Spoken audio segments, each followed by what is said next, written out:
Vimanavatthu. The Vimanavatthu is a collection of 83 stories in verse describing the Vimana, which is a kind of personal heavenly mansion inhabited by beings reborn as gods or goddesses, devatas or devatas, as a reward for meritorious deeds performed by them as human beings. All the stories follow a similar pattern. They begin with an introductory verse or verses in which the god or goddess is asked about the cause of his or her rebirth within that particular mansion. The deva thereupon relates his or her previous good deeds. Today we will examine 2 suttas from this collection. Sirimans Mansion.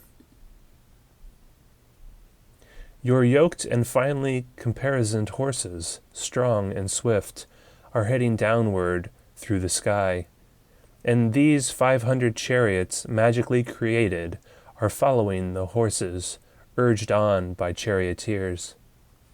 You stand in this excellent chariot, adorned, radiant, and shining, like a blazing star.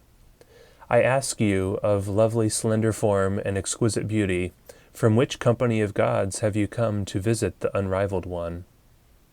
Sirimana says, from those who have reached the heights of sensual pleasures, said to be unsurpassed, the gods who delight in magical transformation and creation, a nymph from that company, able to assume any desired appearance, has come here to worship the unrivaled one. What good conduct did you formerly practice here? How is it that you live in unmeasurable glory and have gained such pleasures? Due to what have you acquired the unrivaled power to travel throughout the sky? What does your beauty radiate? Why does your beauty radiate in the 10 directions? You are surrounded and honored by the gods. From where did you decease before you came to a heavenly burn, goddess? Or of what teaching were you able to follow the word of instruction? Tell me if you were a disciple of the awakened one. In a fine, well-built city situated between hills, an attendant of a noble king, endowed with good fortune, I was highly accomplished in dancing and singing. As Sirimana, I was known in Rajagaha. But then the awakened one, the leader among seers, the guide, taught me of origination, of suffering and impermanence, of the unconditioned, of the cessation of suffering that is everlasting, and of this path, not crooked, straight, auspicious. When I had learnt of the undying state, Nibbana, the unconditioned, through the instruction of the Tathagata, the unrivaled one, I was highly and well restrained in the precepts, and established in the Dhamma taught by the most excellent of men, the awakened one. When I knew the undefiled place, the unconditioned, taught by the Tathagata, the unrivaled one, I then and there experienced the calm concentration of the noble path. That supreme certainty of release was mine. When I gained the distinctive, undying, assured, eminent, and penetrative insight, not doubting, I was revered by many people, and experienced much pleasure and enjoyment. Thus I am a goddess, knowing the undying, a disciple of the Tathagata, the unrivaled one, a knower of Dhamma established in the first fruit, a stream enterer. Henceforth there is no bad born for me. I came to revere the unrivaled one, and the virtuous monks who delighted in what is skilled, to worship the auspicious assembly of ascetics, and the respect-worthy fortunate one, the Dhamma king.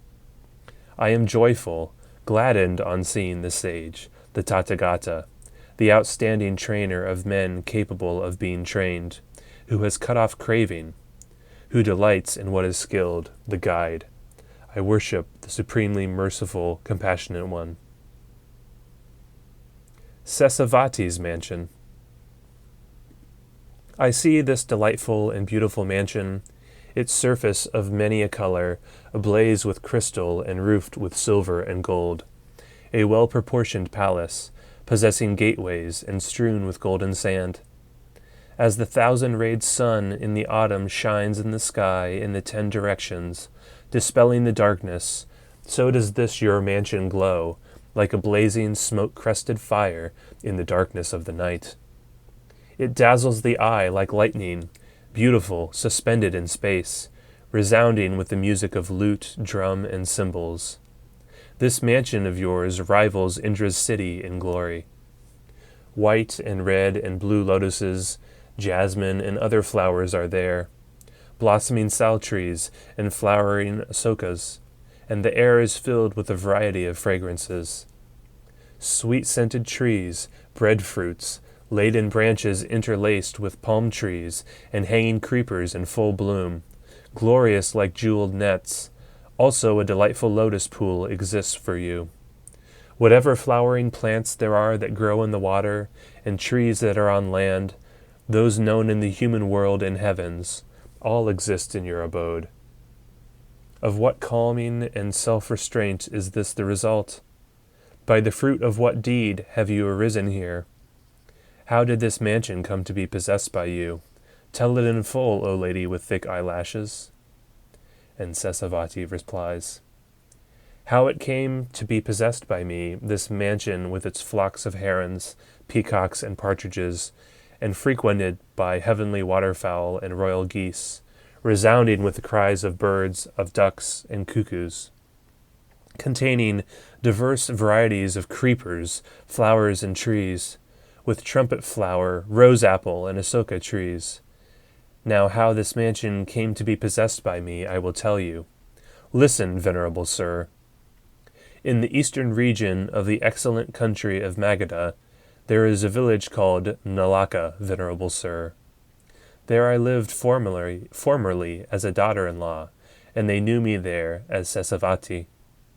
Scattering flower blossoms joyfully, I honored him, skilled in deeds and worshipped by gods and men. The great Upatissa, the personal name of Shariputra, who is said to have come originally from Nalaka. The great Upatissa, who has gained the immeasurable quenching. Having worshipped him gone to the ultimate bourne, the eminent seer bearing his last body, on leaving my human shape, I came to the heaven of the 33 and inhabited this place.